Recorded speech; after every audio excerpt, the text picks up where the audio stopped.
Next question है अपना 30 number question. इसको बड़े ध्यान से पढ़े और बहुत आसान क्वेश्चन है। The osmotic pressure of 5% weight by volume solution of cane sugar at 150 degree C. Molecular mass of cane sugar का मॉलिक्यूलर मास हम लोग जानते भी है 342 इज। क्या होगा इसका ऑस्मोटिक प्रेशर? तो देखिए इसके लिए हम लोग सॉल्यूशन कैसे बनाएंगे, इसको सॉल्व करेंगे। फॉर्मूला हमने बताया ऑस्मोटिक प्रेशर के लिए पाई बराबर होता है mRT और पाई बराबर m दैट इज मोलारिटी, और मोलारिटी के लिए हो जाएगा weight pi, formula weight 342,000 upon volume of solution 5% weight by volume. इसका मतलब है कि 5 ग्राम सॉल्यूट है जब 100 ml सॉल्यूशन है, मीन्स वॉल्यूम ऑफ सॉल्यूशन यहाँ पर 100 ml दिया हुआ है। क्लियर है? 5% वेट बाय वॉल्यूम का मतलब 5 ग्राम सॉल्यूट है 100 ml सॉल्यूशन में, मतलब वॉल्यूम ऑफ सॉल्यूशन 100 है, तो यहाँ पर 100 ml को लीटर में चेंज करने के लिए 1000 हो गया, और R का वैल्यू 0.0821 और 2 और इनटू टेम्परेचर दिया हुआ है 150, इसको केल्विन में कन्वर्ट कर लेना है, तो ये हो जाएगा 150 प्लस 273, ये हो जाएगा। और इसको बड़े ध्यान से आप कैलकुलेट करें, तो इसको हम लोग कैलकुलेट करेंगे तो यहाँ से ये 0 0 कैंसिल हो जाएगा, और ये हो जाएगा 5 इंटू ये हो जाएगा 10 से, ये 10 से पॉइंट राइट साइड शिफ्ट करेगा, मतलब ये हो जाएगा 0.82, और इनटू इसको अगर जोड़ के लिखें तो ये हो जाएगा 3 और 7 5 12 का 2 हाथ में 1 और 2 और 1 3 और 1 4 423, और अपॉन यहाँ पर हो जाएगा 342। अब इसको मल्टीप्लाई करके आप डिवाइड करेंगे, तो आप इसको एक बार डिवाइड कर दें, डिवाइड करेंगे तो ये आ जाएगा 507। इसको आप सॉल्व करेंगे तो ये आ जाएगा 505.07, और ये आपने प्रेशर निकाला है तो ये ATM में हो जाएगा, प्रेशर ATM में। तो ये हमारा second option according to question second is the right answer. कोई दिक्कत है? ऑस्मोटिक प्रेशर पाई बराबर mRT हमने पढ़ाया है। m is the molarity of solution, r solution constant है, t टेम्परेचर जिसको केल्विन में लेना है। मोलारिटी के लिए ये पूरा फार्मूला है मोलारिटी का। मोलारिटी के लिए weight by formula wait 1000 upon volume of solution millilitre में होगा। r का वैल्यू 0.0821 होता है, आप 1 भी कर सकते हैं। टेम्परेचर है 150 डिग्री सी में 273 जोड़ देंगे तो वो केल्विन में हो जाएगा। तो ये हो गया। अब इसके बाद इसको कैलकुलेट कर लेना है, मल्टीप्लाई करके और डिवाइड करेंगे तो ये 5.07 आ जाएगा। आप इसको करके देख सकते हैं। ये था अपना क्वेश्चन नंबर 13। नेक्स्ट है क्वेश्चन नंबर 14। क्वेश्चन नंबर 14 के लिए सॉल्यूशन, इसका सॉल्यूशन देखें हम 14th के लिए क्वेश्चन का सही जवाब दिया हुआ है which of the following has the list freezing point. ठीक है, लिस्ट फ्रीजिंग पॉइंट, सबसे कम फ्रीजिंग पॉइंट। अब यहाँ पर देखो कुछ चीजें कॉमन है सब में, 1%, 1%, 1%, 1%, सबका 1% दिया हुआ है। तो 1% सॉल्यूशन का मतलब होता है 1 ग्राम सॉल्यूट है, 1 ग्राम सॉल्यूट है 100 ग्राम सॉल्यूशन में। ध्यान से समझे बात को। 1% सॉल्यूशन सब में कॉमन है, तो इसको लिखेंगे 1% solution means 1 gram solute present in 100 gram of solution का 100 ग्राम में ये है। देयरफॉर वेट ऑफ सॉल्यूट नहीं, वेट ऑफ सॉल्वेंट कितना हो जाएगा? सॉल्वेंट का weight 100 minus 1 this will give you 99। ये हो गया हमारा सॉल्वेंट का वेट। और हमने सॉल्वेंट का वेट इसलिए निकाला है कि which of the following has the list freezing point. अगर हम डेल्टा V और डेल्टा TF की बात करें बारी बारी से हर सॉल्यूशन के लिए, तो डेल्टा TF बराबर हो जाएगा KF into molality, KF into molality. और मोलालिटी का फार्मूला यहाँ से पुट करेंगे तो मोलालिटी बराबर लिख सकते हैं wait of solute divided by molecular weight of solute into ये हो जाएगा 1000 upon weight of solvent. Solvent का वेट जब आप ग्राम में लेंगे तो ये हो जाएगा फार्मूला डेल्टा TF बराबर ये फार्मूला। अब इसको हम बारी बारी से सारे सॉल्यूशन के लिए पुट करेंगे, हर सॉल्यूशन के लिए पुट करेंगे। क्वेश्चन नंबर यहाँ से हम 13 को हटा दें तो क्वेश्चन नंबर 14 के लिए सॉल्यूशन यहाँ से करें। सबके लिए आप डेल्टा TF निकाल लें, पहला सॉल्यूशन, दूसरा सॉल्यूशन, तीसरा और चौथा, 4 तरह का सॉल्यूशन दिया हुआ है और सबके लिए डेल्टा TF निकाल। तो निकालिए यहाँ से डेल्टा TF। पहला सॉल्यूशन के लिए डेल्टा TF ध्यान से देखें यहाँ पर। फर्स्ट सॉल्यूशन के लिए 1% ग्लूकोज, इसका मतलब क्या हो गया, यहाँ से हम लिखेंगे डेल्टा TF बराबर हो जाएगा KF into weight of solute 1 ग्राम है divided by molecular weight of solute. Glucose का मॉलिक्यूलर वेट क्या होता है ये सबको पता होना चाहिए।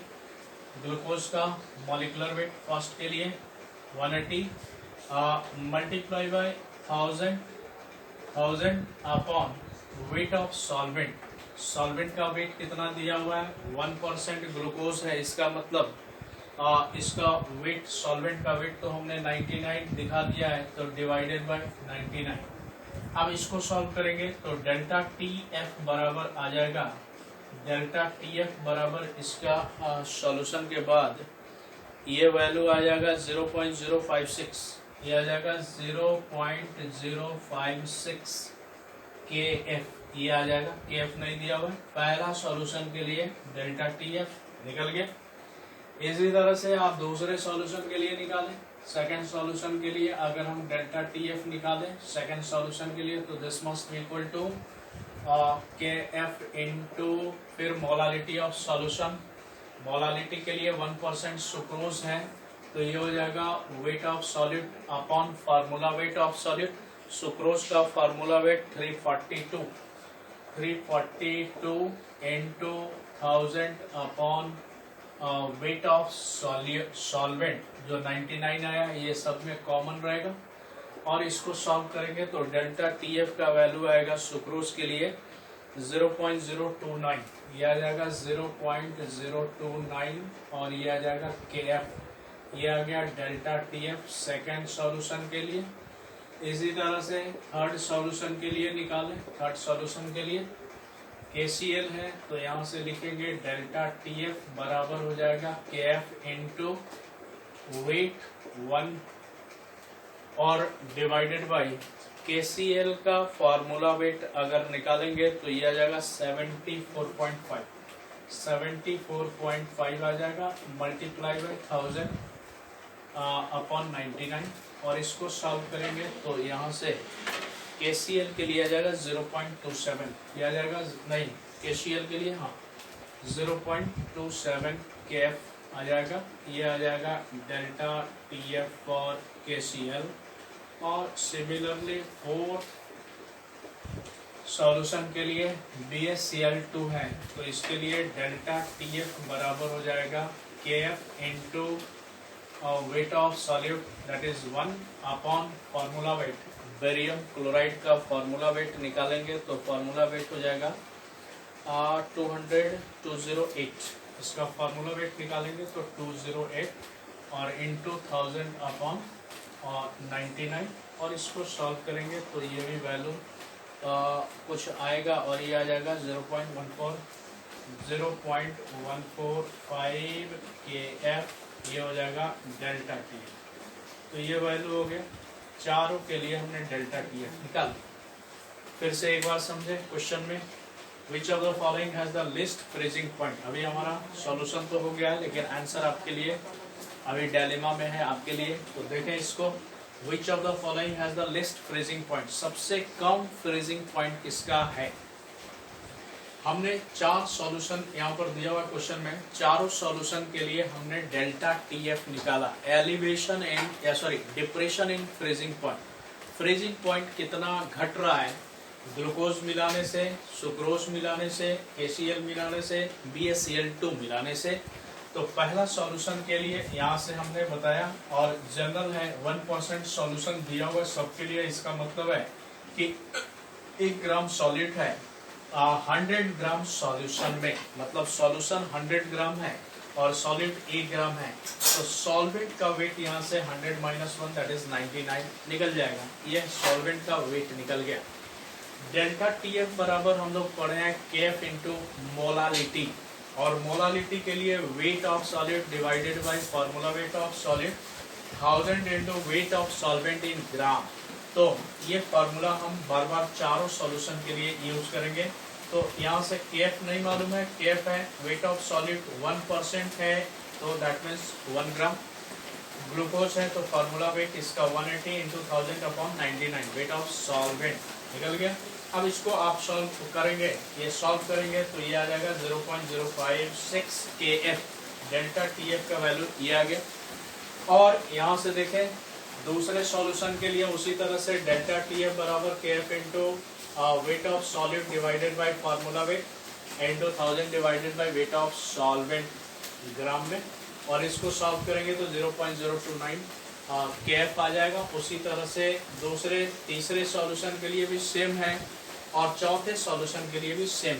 अब ध्यान से देखें, इसमें डेल्टा टीएफ का वैल्यू सबसे बड़ा किसके लिए, डेल्टा टीएफ का वैल्यू सबसे बड़ा किसके लिए है। हम क्यों सबसे बड़ा वैल्यू ले रहे हैं, हम सबसे छोटा क्यों नहीं ले रहे हैं।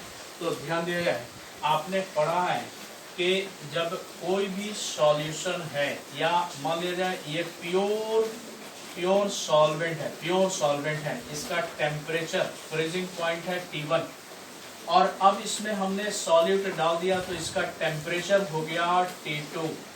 Freezing point, sorry boiling point नहीं, हम बात कर रहे हैं फ्रीजिंग पॉइंट का। इस प्योर सॉल्वेंट का फ्रीजिंग पॉइंट था T1, और इसमें सॉल्यूट जब डाल दिए तो इसका फ्रीजिंग पॉइंट हो गया T2। तो बताएं कि T2 बड़ा होगा कि छोटा होगा। T2 छोटा होगा, और T2 छोटा होगा तो T2 छोटा होगा ये।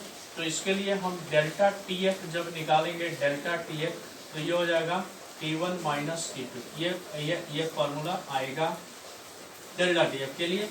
अब ये डेल्टा, ये जो T2 है ये क्या है, freezing point, list freezing point कह रहा है, मतलब सबसे कम फ्रीजिंग पॉइंट किसका होगा, सबसे कम फ्रीजिंग पॉइंट किसका होगा। तो डेल्टा टी जिसका सबसे बड़ा होगा, डेल्टा टी सबसे बड़ा जिसका होगा, मतलब T1 और T2 के बीच का डिफरेंस उतना ज्यादा। तो T1 तो सबके लिए कांस्टेंट है, सारे सॉल्यूशन के लिए ये T1 कांस्टेंट है, फिक्स है, क्योंकि कोई भी प्योर सॉल्वेंट अगर है तो उसका बॉइलिंग, उसका फ्रीजिंग पॉइंट कांस्टेंट है। अगर पानी इसमें हमने लिया तो पानी का फ्रीजिंग पॉइंट कांस्टेंट है, सबके लिए बराबर है 0 डिग्री C, और 0 डिग्री C से हमने T2 घटाया है, मतलब किस टेम्परेचर पर अब फ्रीज करेगा जब हमने इसमें सॉलिड मिला दिया। तो ये दोनों का जो डिफरेंस होगा वो सबसे बड़ा वैल्यू जो आएगा, तो सबसे बड़ा वैल्यू किसका आ रहा है, सबसे बड़ा वैल्यू इसका आ रहा है थर्ड का।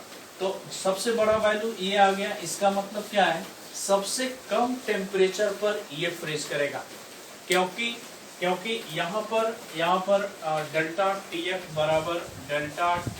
बराबर हो गया T1 - T2, और यहाँ से ये वाला वैल्यू तो 0 डिग्री है, और इसमें से कुछ घटा रहे हैं, x घटा रहे हैं, जो भी घटा रहे हैं मतलब ये फ्रीजिंग पॉइंट घट रहा है, तो ये वैल्यू छोटा हो गया, मतलब ये 0 से भी क्या होगा, छोटा होगा, मतलब वो नेगेटिव में होगा।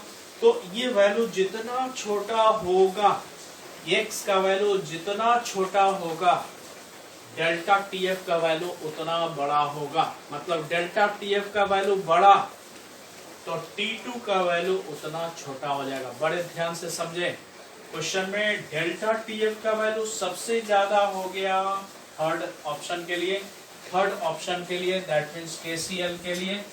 तो KCL के लिए डेल्टा TF का वैल्यू सबसे बड़ा है, सबसे बड़ा TF हो गया, इसका मतलब T2 उसके लिए उतना ही छोटा होगा, मतलब वो उतना ही कम टेम्परेचर पर फ्रीज करेगा। क्लियर है? ये हमारा क्वेश्चन नंबर 14 का जवाब है। इसको जल्दी नोट कर लें, इसके बाद नेक्स्ट क्वेश्चन दिखाते हैं। ओके, नेक्स्ट क्वेश्चन है question number 15। The vapour pressure of a solvent decreases by 10 mm of Hg। मतलब वेपर प्रेशर 10 mm से घट जा रहा है। When a non-volatile solid was added, जब उसमें नॉन वोलेटाइल सॉलिड ऐड करते हैं तो उसका वेपर प्रेशर घट जाता है, ये हम लोग पढ़े हैं।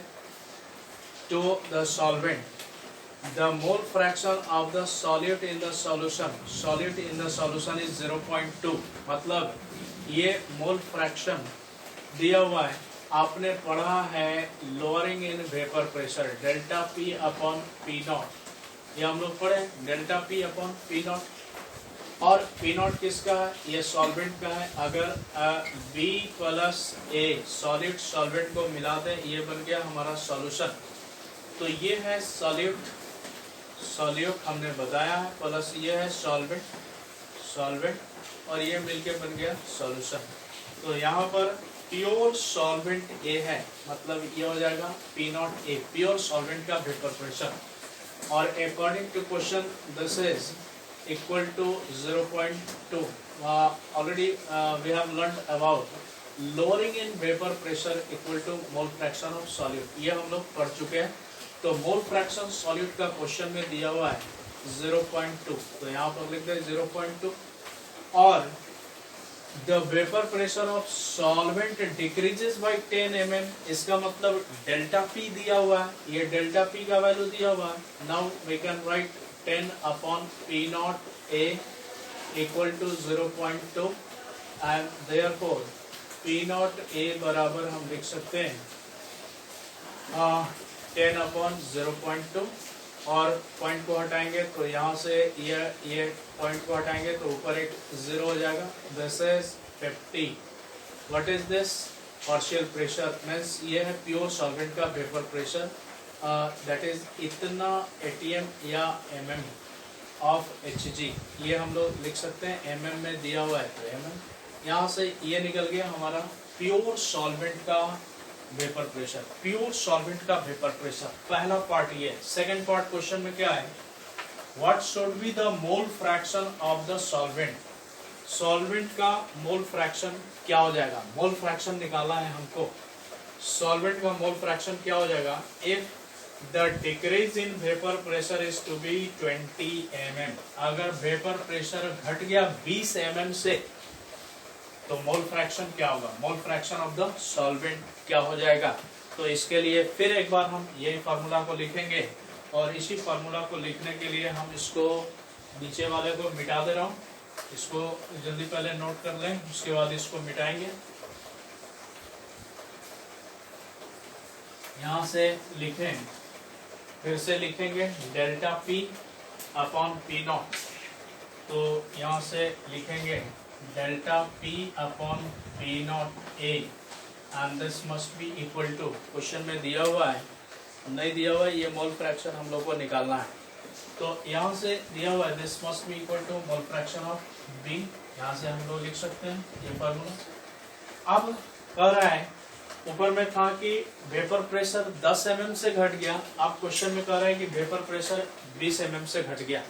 तो 20 mm से घट गया तो डेल्टा P का वैल्यू क्या हो जाएगा? 20, और P0A यहाँ से हम लोग निकालें 50, तो यहाँ से लिख सकते हैं 20 upon 50, this is 20 upon 50 and this must be equal to, इसको डिवाइड करेंगे तो ये वैल्यू आ जाएगा 0.4 दिस इज 0.4, ये मोल फ्रैक्शन निकल जाएगा।